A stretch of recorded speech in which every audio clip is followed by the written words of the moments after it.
డబ్బులున్న బీరువా మీ అమ్మ గదిలోనే ఉంది కదా. మీరిద్దరూ మీ అమ్మ నిద్రపోయాక ఆ రూమ్లోకి వెళ్ళి ఆవిడ తెలియకుండా బీరువాలో ఉన్న డబ్బులు తీసుకోవాలి. అలా తీసుకుంటున్నప్పుడు మా మమ్మీకి మెలకు వస్తే దాని తర్వాత మేము బెల్ట్తో దెబ్బలు కూడా తినాలి.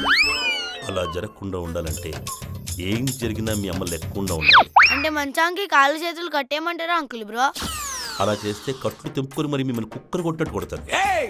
అదే నిజమే. ముందు నేను చెప్పింది వినరా? చెప్పండి అంకుల్ బ్రో. ఫస్ట్ మీ అమ్మ మీకన్నా ముందే నిద్రపోవాలి. ఏం జరిగినా నిద్ర లేకూడదు. అలా నిద్రపోవాలంటే కొంపదీసి మర్డర్ ప్లాన్ చేశారా అంకుల్? ఒరేయ్, నీ దండం పెడతారా బాబు? కాసేపు సైలెంట్గా ఉండు.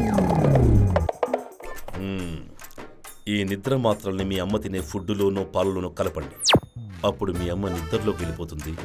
మీ పని ఈజీ అయిపోతుంది. అంకుల్ మెల్కొచ్చాక మేము చేసింది అమ్మకి గుర్తుండదు కదా బ్రో? రే, గుర్తుండని మీ అమ్మ ఏమైనా గతం మర్చిపోయింది ఏంట్రా? నిద్రలోకి వెళ్తుంది. నా బుర్ర తినకుండా చెప్పింది చేయండి.